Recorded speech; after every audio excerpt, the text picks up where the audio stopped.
നമസ്കാരം. ഇന്ന് നമ്മോടൊപ്പം ഉള്ളത് മുതുതല പഞ്ചായത്ത് UDFന്റെ 1ാം വാർഡ് സ്ഥാനാർത്ഥിയായിട്ടുള്ള ഷഹർബ ടീച്ചറാണ്. സ്വാഗതം. ആദ്യമായിട്ട് നമുക്ക് ഔപചാരികമായിട്ട് പരിചയപ്പെടുത്തി തന്നെ തുടങ്ങാം. ഓക്കെ, എൻ്റെ പേര് ഷഹർബ. നിലവിൽ 9 വർഷമായി മുതുതല AUP സ്കൂളിലെ അധ്യാപികയാണ്. ഞാൻ ഈ വാർഡിൽ മഞ്ചേരിക്കുന്നത്ത് ആലിപ്പു സൈനബ ദമ്പതികളുടെ മക്കളിൽ ഒരാളാണ്.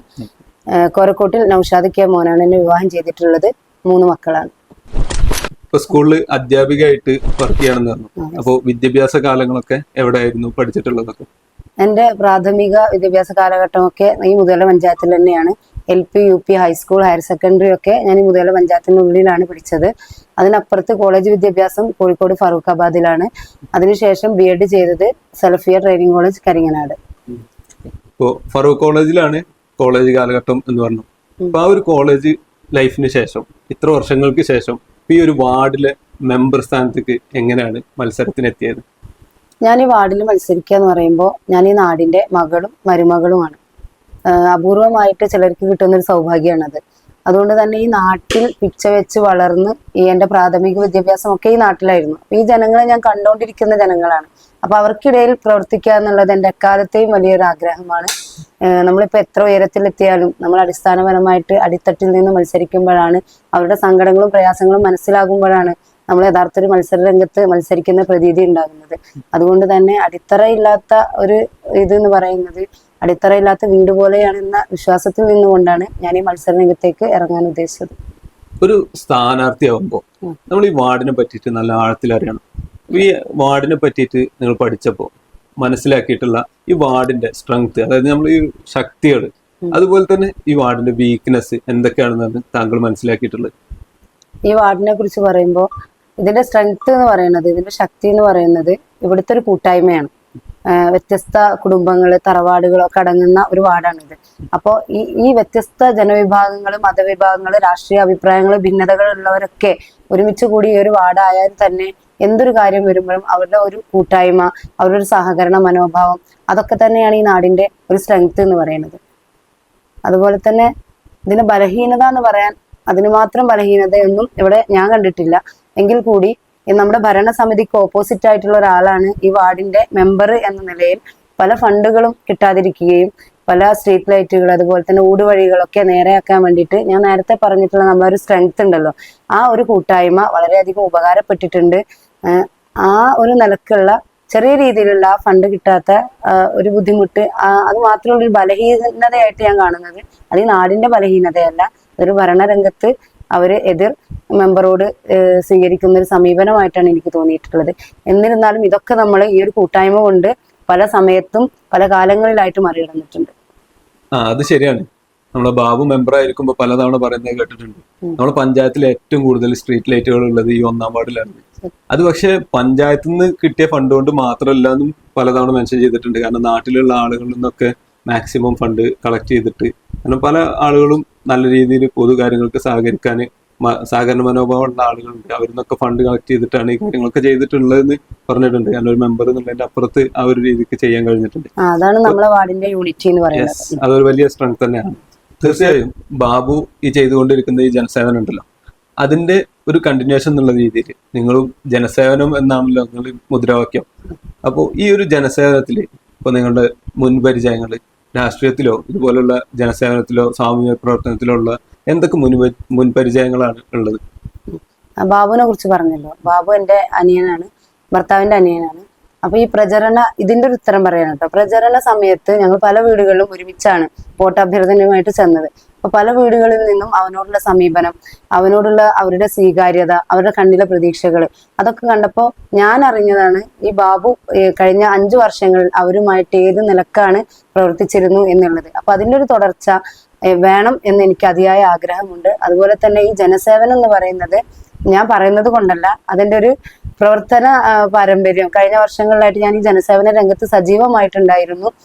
മുതല പഞ്ചായത്തിന്റെ വനിതാ ലീഗ് സെക്രട്ടറി എന്ന നിലയിൽ നമ്മുടെ ഈ മുതല പഞ്ചായത്തിലുടനീളം വനിതാ ലീഗ് രൂപീകരിക്കുന്നതിലും അവരെ ഒത്തൊരുമിച്ച് കൊണ്ടുപോയിട്ട് പല നിലക്കും കിടപ്പ് രോഗികൾക്ക്, അതുപോലെ ബൈത്തുറഹ്മ നമ്മൾ നിർമ്മിച്ചു കൊടുക്കുന്നുണ്ട്, അതിലുള്ള ഫർണിച്ചറുകൾ വാങ്ങാൻ വേണ്ടിയിട്ട്, അതുപോലെ തന്നെ പാവപ്പെട്ട ആളുകളുടെ വിവാഹ ധനസഹായവുമായിട്ടൊക്കെ ജനസേവന രംഗത്ത് ഞാൻ ഈ വനിതാ ലീഗിനോടൊപ്പം ഉണ്ടായിരുന്നു. അതുപോലെ തന്നെ കേരള അറബിക് ടീച്ചേഴ്സ് ഫെഡറേഷന്റെ ചെയർപേഴ്സൺ എന്ന നിലയ്ക്ക് അധ്യാപക സംഘടനയെ കൂട്ടായിട്ട് കൊണ്ടുപോകാനും ആ സംഘടനാ രംഗത്ത് ചലനങ്ങൾ സൃഷ്ടിക്കാനും ഞാൻ ആവുന്ന വിധം ഞാൻ പരിശ്രമിച്ചിട്ടുണ്ട്. അതുപോലെ തന്നെ കഴിഞ്ഞ 9 വർഷത്തോളമായി സർവീസിലുള്ള ഒരു അധ്യാപിക എന്ന നിലയ്ക്ക് ഒരു സമൂഹത്തെ നേരിട്ട് രൂപപ്പെടുത്താൻ ചുമതലയുള്ള ഒരാളെന്ന നിലയ്ക്ക് ഈ കുട്ടികളുടെ പ്രശ്നങ്ങൾ ഇടപെടാനും അവരുടെ രക്ഷിതാക്കളുടെ ആശങ്കകൾ പരിഹരിക്കാനും എനിക്ക് കഴിഞ്ഞിട്ടുണ്ട്. അതുകൊണ്ട് തന്നെ ഈ ജനസേവനം എന്ന് പറയുന്നത് ഞാൻ നിരന്തരമായി നടത്തിക്കൊണ്ടിരിക്കുന്ന, ഞാൻ അറിയാതെ തന്നെ എന്നിൽ രൂപപ്പെട്ടിട്ടുള്ള ഒരു പ്രക്രിയയായിട്ടാണ് ഞാൻ കണക്കാക്കുന്നത്. ഓക്കെ, ഇപ്പോ നമ്മൾ ഈ വാർഡ്, നിങ്ങളിപ്പോ മത്സരിക്കുന്ന വാർഡ് എന്ന് പറയുന്നത് ഒരു വനിതാ സംവരണമുള്ള വാർഡാണ്. അപ്പൊ ഈ ഒരു വനിതാ സംവരണം എന്ന് പറയുമ്പോൾ നമ്മളൊക്കെ ഇപ്പോ മുന്നത്തെ പീരീഡിൽ ഇപ്പൊ 2020 അതിന് മുന്നത്തെ വർഷങ്ങളിൽ ഒരു വനിതാ സംവരണമുള്ള വാർഡ് വന്നിട്ടുണ്ടെങ്കിൽ സ്വാഭാവികമായിട്ടും വനിതകൾ കൂടുതൽ രാഷ്ട്രീയത്തിൽ ഇല്ലാത്ത ഒരവസ്ഥ ഉണ്ടായിരുന്നു. പ്രത്യേകിച്ച് ഇപ്പോൾ മുസ്ലിം ലീഗ് പോലുള്ള പാർട്ടികളിൽ ഈ നാട്ടുമ്പുറത്തൊക്കെ വനിതാ സ്ഥാനാർത്ഥികളൊക്കെ കിട്ടാൻ ഭയങ്കര ബുദ്ധിമുട്ടായിരുന്നു. ലാസ്റ്റ് ആരെങ്കിലുമൊക്കെ ഇതാക്കി നിർത്തുന്ന സ്ഥിതിയിലേക്കൊക്കെ ഉണ്ടായിരുന്നു. ഇപ്പൊ ആ ഒരു സാഹചര്യത്തിൽ ഇപ്പോ നമ്മൾ ഈ വാർഡിലൊക്കെ പറഞ്ഞാൽ ഇപ്പൊ നിങ്ങൾ വനിതാ ലീഗിന്റെ പഞ്ചായത്ത് സെക്രട്ടറി ആണ് പറഞ്ഞു. അപ്പോൾ പഞ്ചായത്തിലുടനീളം അതിന്റെ പ്രവർത്തനങ്ങളും കാര്യങ്ങളൊക്കെ നടത്തുന്നുണ്ട്. അപ്പോൾ നമ്മളെ വാർഡിൽ, ഈ ഒരു വാർഡിൽ എന്ന് പറയുമ്പോൾ വനിതാ ലീഗ് വളരെ ആയിട്ട് പ്രവർത്തനം നടത്തുന്നുണ്ട്. അത്യാവശ്യം കൂടുതൽ ഒട്ടുമിക്ക വനിതകളും ഇതിൽ നല്ല രീതിയിൽ പ്രവർത്തിക്കുന്നുണ്ട്. അപ്പോൾ ഇത്തവണ ഇപ്പോ വാർഡിൽ ഇപ്പൊ മത്സരിക്കാനുള്ള ലിസ്റ്റ് എടുക്കേണ്ട ഒരു അവസ്ഥ ഉണ്ടായി എന്നുള്ളത് കേട്ടിട്ടുണ്ട്. കാരണം കൂടുതൽ സ്ഥാനാർത്ഥികൾക്ക് അത്രയും ഇതായിട്ടുള്ള ചാൻസ് ഉള്ള പ്രഗത്ഭരായിട്ടുള്ള ആളുകൾ ഇപ്പോൾ വനിതാ ലീഗിലൂടെ ഉയർന്നു വന്നിട്ടുണ്ട്. അപ്പൊ ആ ഒരു ലിസ്റ്റില് അവസാനത്തിൽ നിങ്ങളുടെ പേരിലേക്ക് എത്താനുണ്ടായ ഒരു സാഹചര്യം എന്തൊക്കെയാണ്? ശരിയാണ്, വനിതാ സംവരണ വാർഡാണ് നമ്മുടെ അറിഞ്ഞപ്പോൾ തന്നെ എൻ്റെ മനസ്സിൽ കുറെ മുഖങ്ങൾ ഓടിപ്പോയിട്ടുണ്ട്. അതിന്റെ കാരണം എന്ന് വെച്ചാൽ നമ്മുടെ ഇന്ത്യൻ യൂണിയൻ മുസ്ലിം ലീഗിന്റെ 75ാം വാർഷികത്തോടനുബന്ധിച്ചാണ് നമ്മൾ അടിത്തട്ടിൽ നിന്ന് ശാഖാതലങ്ങളിൽ വനിതാ ലീഗിനെ നമ്മൾ രൂപീകരിക്കുന്നത്. അതുവരെ പൊതുവായിട്ടൊരു സംഘടനാ ബലം നമ്മുടെ വനിതാ ലീഗിന് ഉണ്ടായിട്ടില്ല. അപ്പോൾ 50%-ലധികം സ്ത്രീ വോട്ടർമാരാണ് എന്ന ധാരണയിൽ നിന്നുകൊണ്ടാണ് 75ാം വാർഷികത്തോടനുബന്ധിച്ച് നമ്മുടെ വനിതാ സംഘടനയ്ക്ക് ഒരു രൂപരേഖ ഉണ്ടാവുന്നത്. അപ്പൊ അന്ന് തൊട്ട് ഇന്നോളം ഈ വനിതാ സംഘടനയെ കൂട്ടിപ്പിടിച്ചുകൊണ്ട് വളരെ കാര്യക്ഷമമായ പരിപാടികൾ നമ്മൾ ശാഖാതലത്തിലും പഞ്ചായത്ത് തലത്തിലൊക്കെ നടത്തപ്പെട്ടിട്ടുണ്ട്.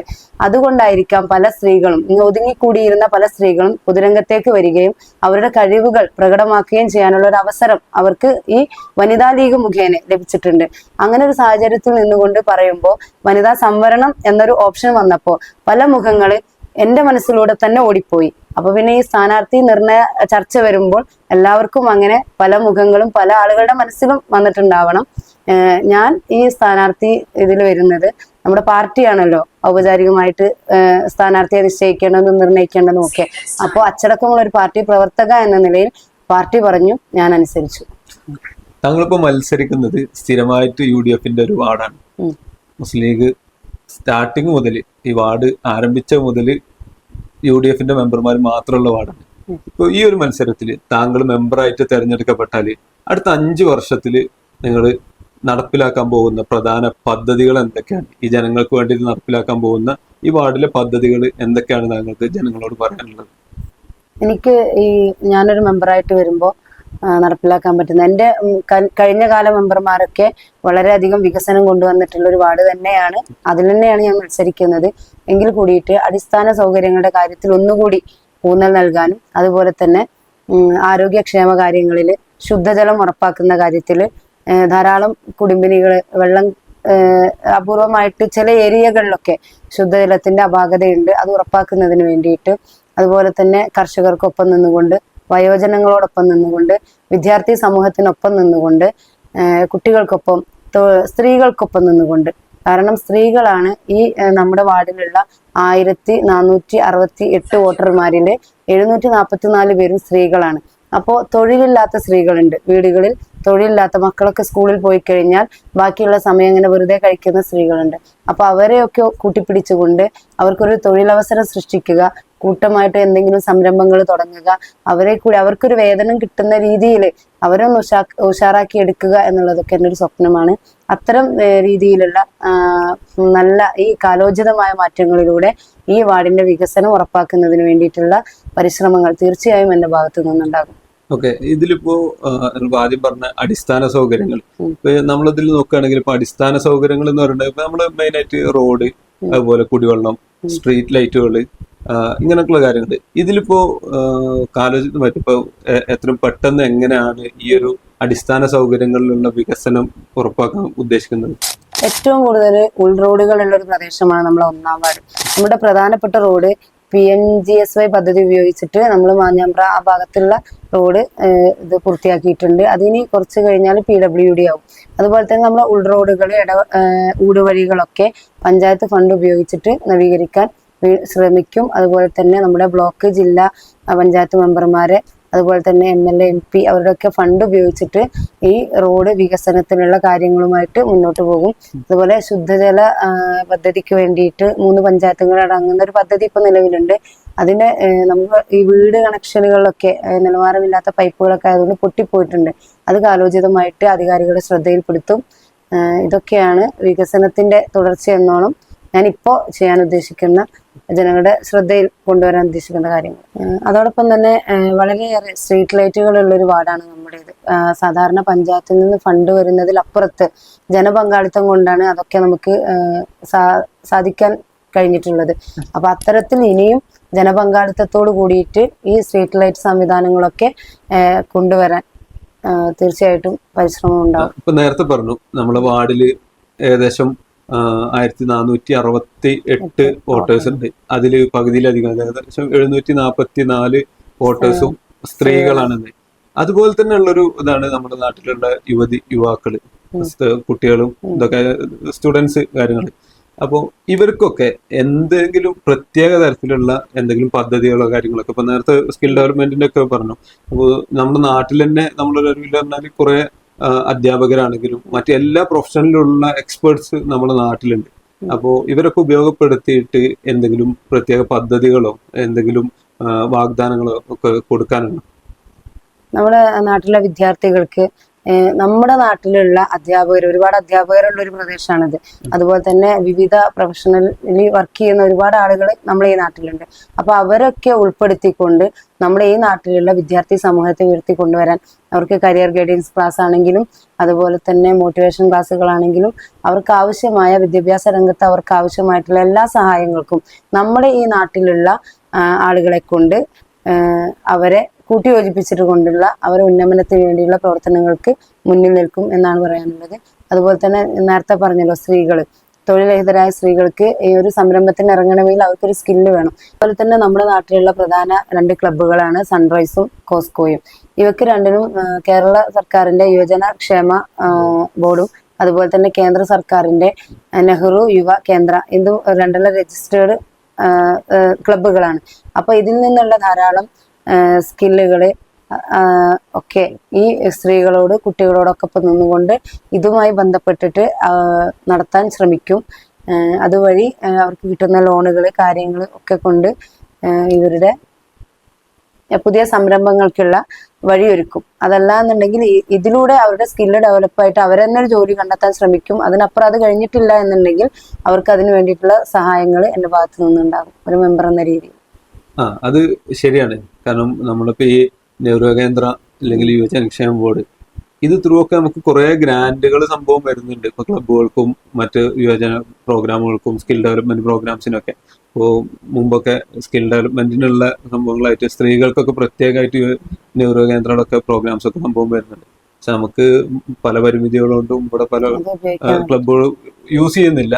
ആ ഒരു വിഷയമുണ്ട്. അതെന്തായാലും പരിഹരിക്കാൻ ഇത് ചെയ്തിട്ടുണ്ടെങ്കിൽ, ശ്രമം നടത്തിയാൽ അതെന്തായാലും നല്ല യൂസ്ഫുൾ ആയിരിക്കും നാട്ടിൽ. പിന്നെ ഇതിനൊക്കെ അപ്പുറത്ത് ഇനിയിപ്പോ നിങ്ങളിപ്പോ മെമ്പറായി കഴിഞ്ഞു, അപ്പോ അതില് നിങ്ങൾ ഏതെങ്കിലും ഒരു തീരുമാനത്തോട് ഇപ്പൊ സ്വന്തം പാർട്ടിയോ അല്ലെങ്കിൽ ഇപ്പൊ പഞ്ചായത്ത് നമ്മൾ എന്തെങ്കിലും പദ്ധതി സംഭവങ്ങൾ ചെയ്യുമ്പോൾ അതിന് പഞ്ചായത്ത് അധികൃതരോ അതിന് എതിരായിട്ട് നിൽക്കുകയാണെങ്കിൽ, ആ നിങ്ങളുടെ തീരുമാനത്തോട് വിയോജിക്കുകയാണെങ്കിൽ അതിനെങ്ങനെയാണ് നേരിടുക?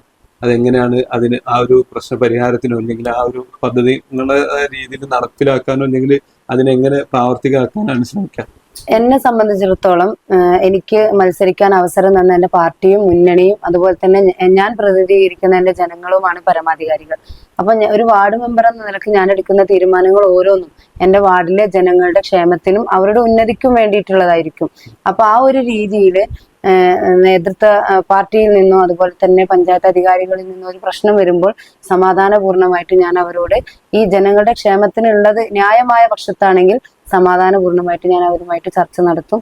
അതുപോലെ തന്നെ പാർട്ടി ജനങ്ങൾ എന്നുള്ള ഈ നേതൃത്വം വളരുന്നത് പരസ്പരമുള്ള സംവാദങ്ങളിലൂടെ, ആശയവിനിമയങ്ങളിലൂടെ, അതുപോലെ അതിൽ നിന്ന് ഉരുത്തിരിയുന്ന ശരിയായ ദിശാബോധത്തിലൂടെയാണല്ലോ നേതൃത്വം വളരുന്നത്.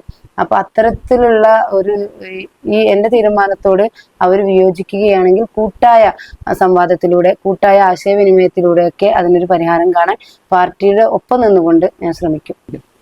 ഇപ്പോ ജനങ്ങളുടെ ക്ഷേമ പ്രവർത്തനത്തിനെ കുറിച്ചിട്ട് പറഞ്ഞു. ഇപ്പോ ജനങ്ങളുടെ ക്ഷേമത്തിനായിട്ട് സർക്കാരിന്റെ കുറെ പദ്ധതികൾ വരുന്നുണ്ട്, ഇപ്പൊ എല്ലാ രീതിയിലുള്ളത്. അപ്പോ ഈ ഒക്കെ പദ്ധതികളൊന്നും പലപ്പോഴും ഡയറക്റ്റ് ഇപ്പോൾ പല ആളുകളിലേക്കും എത്താറില്ല. ഇപ്പൊ വാർഡിൽ തന്നെ പല അടിത്തട്ടിലുള്ള ആളുകൾക്ക് എത്താറില്ല. അപ്പോ ഒരു വാർഡ് മെമ്പർ എന്നുള്ള രീതിയിൽ ഇപ്പൊ നിങ്ങൾ ജയിച്ചിട്ടുണ്ടെങ്കിൽ ഈ എല്ലാ ജനങ്ങളിലേക്കും, അതായത് നിങ്ങൾ വാർഡിലുള്ള ഓരോ അംഗത്തിലേക്കും ഈ അവർക്ക് അവരുടേതായിട്ടുള്ള അവർക്ക് ഉപയോഗപ്പെടുന്ന പദ്ധതികൾ സംഭവം വരുമ്പോൾ അതെങ്ങനെയാണ് അവരിലേക്ക് എത്തിക്കാൻ ഉദ്ദേശിക്കുന്നത്? അതിനെന്തെങ്കിലും പ്രത്യേകമായിട്ട് വല്ല പദ്ധതികളോ അതായത് എന്തെങ്കിലും കണ്ടിട്ടുണ്ടോ? അല്ലെങ്കിൽ അവരിൽ നിന്ന് അഭിപ്രായങ്ങൾ കാര്യങ്ങളൊക്കെ എടുക്കാൻ. ഇപ്പൊ ഒരു മെമ്പറായിട്ട് ഇരിക്കുമ്പോൾ 5 വർഷം ഉള്ളതാണ്. അപ്പോൾ ഈ 5 വർഷത്തിൽ പറഞ്ഞാൽ ചിലപ്പോൾ കുറച്ച് കഴിഞ്ഞാൽ നമുക്ക് എന്തെങ്കിലും മാറ്റങ്ങൾ കാര്യങ്ങളൊക്കെ വരുത്തേണ്ടി വരും, ഇമ്പ്രൂവ്മെന്റ്സ് കാര്യങ്ങളൊക്കെ. എന്തായാലും നാട്ടിലെ ജനങ്ങൾ നമ്മൾ അവരുടെ റെപ്രസെന്റേറ്റീവ് ആയിട്ട് തെരഞ്ഞെടുത്തയക്കുന്ന, അപ്പോൾ അവരുടേതായ അഭിപ്രായങ്ങൾ നമ്മൾ അറിഞ്ഞിട്ട് ചെയ്യാന്നുള്ള ഇതുണ്ട്. അപ്പോൾ അതിന് വേണ്ടിയിട്ട് അവരുടെ അഭിപ്രായങ്ങൾ എടുക്കാനും ഈ പദ്ധതികളിലൊക്കെ മാക്സിമം അവരിലേക്ക് എത്തിക്കാനും അവർക്ക് ഉപയോഗപ്പെടുത്താനും എന്തൊക്കെയാണ് ഉദ്ദേശിക്കുന്നത്, എങ്ങനെയൊക്കെയാണ്? അപ്പോൾ ഇതൊരു ഡിജിറ്റൽ യുഗമാണല്ലോ, നമ്മളിപ്പോൾ പണ്ടത്തെ പോലെയല്ല, ഡിജിറ്റൽ യുഗമാണ്. അപ്പോൾ വാട്സപ്പ് വഴി, പ്രധാനമായിട്ടും വാട്സപ്പ് വഴി ഞാൻ അവരുടെ ഓരോ വിവരങ്ങളും, പഞ്ചായത്ത് തലത്തിലുള്ള ഓരോ ആനുകൂല്യങ്ങളും അവർക്ക് ലഭിക്കേണ്ട ആവശ്യങ്ങളും ഒക്കെ ഞാൻ ഈ വാട്സപ്പ് വഴി അവരുമായിട്ട് ഷെയർ ചെയ്യും. അതിനു വേണ്ടിയിട്ട് പ്രത്യേകം ഈ വാർഡിലെ എല്ലാ മെമ്പർമാരെയും ഉൾക്കൊള്ളിച്ചു കൊണ്ടിട്ട് ഒരു വാട്സപ്പ് ഗ്രൂപ്പ് ക്രിയേറ്റ് ചെയ്യാനും ശ്രമിക്കും.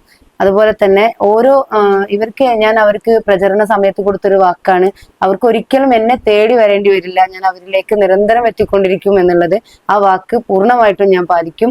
ഓരോ മാസത്തിലും അവർക്ക് എത്താവുന്ന ദൂരത്തിൽ അവർക്ക് വേണ്ടിയിട്ട് ഞാൻ അവരെ കാത്തിരിക്കും. അവരുടെ പ്രശ്നങ്ങൾ അറിയാൻ വേണ്ടിയിട്ട്, അവരുടെ ആവശ്യങ്ങൾ അറിയാൻ വേണ്ടിയിട്ട്, അവർക്ക് എത്തിപ്പെടാൻ പറ്റുന്ന ഒരു സ്ഥലത്ത് അവർക്ക് വേണ്ടിയിട്ട് ഞാൻ അവരെ കാത്തിരിക്കും. കൂടാതെ ഇപ്പൊ വനിതാ ലീഗൊക്കെ സജീവമായിട്ട് പ്രവർത്തിക്കുന്ന ഒരു ശാഖയാണ് വടക്കുമുറി ശാഖ. അതുകൊണ്ട് തന്നെ ഓരോ വനിതാ ലീഗിന്റെ ആളുകളോടും ഓരോ ഭാഗത്തുള്ള അവരുടെ പ്രയാസങ്ങൾ ചോദിച്ചറിയാൻ ഏർപ്പാടാക്കുകയും ഈ ഓരോ വനിതാ ലീഗുകാരും പ്രചരണ സമയത്ത് ഞങ്ങൾ പറഞ്ഞതാണ്, ഓരോ മാസത്തിലും ഓരോ ഏരിയ വൈസ് ഞങ്ങൾ കവർ ചെയ്ത് അവരുടെ ബുദ്ധിമുട്ടുകൾ അറിയാനും അത് പരിഹരിക്കാനും ഞങ്ങളുടെ ഈ സ്ത്രീകൾ എന്ന നിലയ്ക്ക്, ഞാനൊരു വനിതാ സ്ഥാനാർത്ഥി എന്ന നിലയ്ക്ക് എൻ്റെ കൂടെയുള്ള വനിതാ ലീഗിലെ ഭാരവാഹികളെയും ഉൾക്കൊള്ളിച്ചുകൊണ്ട് ഓരോ പ്രദേശത്തും അവരുടെ ആവശ്യങ്ങൾ അറിയാൻ വേണ്ടി ഓരോ മാസത്തിൽ ഒരിക്കലെങ്കിലും അവരിലേക്ക് ഞങ്ങൾ എത്തിച്ചേരും എന്നാണ് പറയാനുള്ളത്. ഇപ്പൊ അവസാനമായിട്ട് ഇപ്പൊ നാട്ടിലുള്ള ഒരു കോൺട്രവേഴ്സിയാണ്, ഇപ്പൊ എല്ലാവരും ഒരു സംസാര വിഷയമാണ് ശരിക്ക് മഞ്ചേരികുന്നത്ത് ആലിപ്പാക്കടമാണ് കോരക്കോട്ടില് ഇപ്പോ നൗഷാദ് മോനെ കല്യാണം കഴിച്ചു പോയി, കഴിഞ്ഞിട്ട് ഏകദേശം 10-14 വർഷത്തോളമായി എന്ന് പറയുന്നു.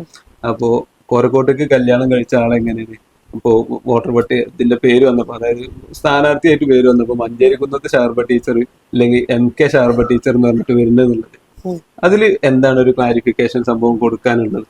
ഈ ചോദ്യം ഈ മത്സര രംഗത്ത് വന്നപ്പോൾ പലയിടങ്ങളിൽ നിന്നും ഞാൻ നേരിട്ടതാണ്. എന്തുകൊണ്ടാണ് MK മഞ്ചേരികുന്നത്ത് ഷാർബ ടീച്ചർ എന്ന് പറയുന്നത്? നിങ്ങൾ കോരക്കോട്ടിൽ കല്യാണം കഴിച്ചു പോയ ഒരാളല്ലേ, അതുകൊണ്ട് കോരക്കോട്ടിൽ നിന്നുള്ള അഡ്രസ്സിലല്ലേ സാധാരണഗതിയിൽ നമ്മൾ സ്ത്രീകൾ അറിയപ്പെടേണ്ടത്? വിവാഹം ചെയ്തു കഴിഞ്ഞാൽ ആ ഭർത്താവിന്റെ അഡ്രസ്സിലല്ലേ നമ്മൾ അറിയപ്പെടേണ്ടത് എന്നുള്ള ചോദ്യം പലയിടങ്ങളിൽ നിന്ന്, ചെറിയ കുട്ടികളിൽ നിന്ന് പോലും ഞാൻ കേൾക്കാനിടയായിട്ടുണ്ട്. അവിടെ എനിക്ക് പറയാനുള്ളത്, നമ്മൾ ഒരു തറവാട്ടിൽ ജനിക്കുമ്പോൾ നമ്മുടെ കൂടെ വാലുപോലെ മരണം വരെ ഉള്ളൊരു സംഭവമാണ് നമ്മുടെ വീട്ടുപേര് എന്നുള്ളത്. അത് നമുക്കിപ്പോൾ നമ്മുടെ പാസ്പോർട്ടൊക്കെ എടുത്ത ആളുകൾക്ക് അറിയാം. അതിൽ സർനെയിം ചോദിക്കുമ്പോൾ നമ്മൾ ഇപ്പോൾ എൻ്റെ പേരാണെങ്കിൽ ഷഹർബ മഞ്ചേരിക്കുന്നത്ത് എന്നാണ് വരിക. ഒരിക്കലും ഷഹർബ കോരക്കോട്ടിൽ എന്ന് വരാൻ സാധ്യതയില്ല. അപ്പോൾ ഈ മഞ്ചേരിക്കുന്നത്ത് എന്നുള്ളത് നമ്മുടെ റെക്കോർഡിക്കലി എല്ലാ രേഖകളിലും SLC ബുക്ക് മുതൽക്ക് ഇങ്ങോട്ട് എൻ്റെ എല്ലാ രേഖകളിലും ഞാൻ മഞ്ചേരിക്കുന്നത്ത് ഷഹർബ എന്ന പേരിൽ തന്നെയാണ് അറിയപ്പെടുന്നത്.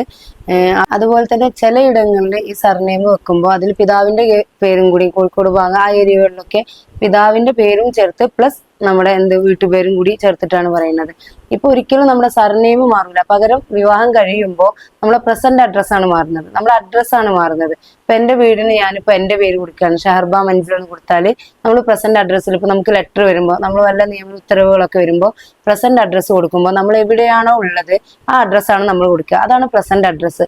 അത് പ്രകാരം എന്റെ അഡ്രസ്സ് ഷഹർബ കോരക്കോട്ടിൽ അങ്ങനെ കൊടുക്കുമ്പോഴാണ് എന്നെ അന്വേഷിച്ച് വരുന്ന ആളുകൾക്ക് ഞാനിപ്പോ ഇന്ന സ്ഥലത്താണ് എന്നുള്ളത് കൊണ്ട് തന്നെ കോരക്കോട്ടിൽ എൻ്റെ ഭർത്താവിന്റെ അഡ്രസ്സ് കൊടുക്കും. പക്ഷെ ഒരിക്കലും നമ്മുടെ വാല് പോലെ നമുക്ക് ജന്മനാ കിട്ടിയിട്ടുള്ള ഈ ഒരു വീട്ടുപേരുണ്ടല്ലോ, സർനെയിം ഉണ്ടല്ലോ, അതൊരിക്കലും മരണം വരെ റെക്കോർഡിക്കലി മാറില്ല എന്നുള്ളതാണ് ലീഗലി എനിക്ക് നിങ്ങളോട് പറയാനുള്ളത്. തീർച്ചയായും നമ്മൾ ഇപ്പൊ ഈ കുറഞ്ഞ സമയം കൊണ്ട് നമ്മളെ സംസാരത്തിൽ നിന്ന് താങ്കൾക്ക് ഈ വാർഡിനെ കുറിച്ചിട്ടുള്ള ആഴത്തിലുള്ള അറിവും അതുപോലെ നമുക്ക് ഇപ്പോൾ മെമ്പറായിട്ട് വരുമ്പോൾ ചെയ്യാൻ ഉദ്ദേശിക്കുന്ന കുറെ കാര്യങ്ങളെ കുറിച്ചിട്ടും നമുക്ക് അറിയാൻ സാധിച്ചു. വളരെ സന്തോഷം. എന്തായാലും ഈ കാര്യങ്ങളൊക്കെ അടുത്ത മെമ്പറായി വന്നതിന് ശേഷം എല്ലാ കാര്യങ്ങളും പൂർത്തീകരിക്കാൻ കഴിയട്ടെ. എന്തായാലും ആദ്യം തന്നെ മെമ്പറായിട്ട് വിജയിക്കട്ടെ എന്ന് ആശംസിക്കുന്നു. അത് കഴിഞ്ഞിട്ട് ഈ കാര്യങ്ങളെല്ലാം നല്ല രീതിയിൽ അടുത്ത 5 വർഷം കഴിഞ്ഞിട്ട് ഒരു ഇലക്ഷനെ നേരിടുമ്പോൾ, പാർട്ടിയോ അല്ലെങ്കിൽ മുന്നണിയോ നേരിടുമ്പോൾ ഇപ്പോൾ അന്ന് പറഞ്ഞ ഈ കാര്യങ്ങളൊക്കെ ചെയ്തിട്ടുണ്ട് എന്നുള്ള രീതിയിൽ പറഞ്ഞ് അടുത്ത തവണ വോട്ട് പിടിക്കാനുള്ള ഭാഗ്യം കൂടി ഉണ്ടാവട്ടെ എന്ന് ആശംസിച്ചുകൊണ്ട് നിർത്തും. തീർച്ചയായിട്ടും വളരെ നന്ദി.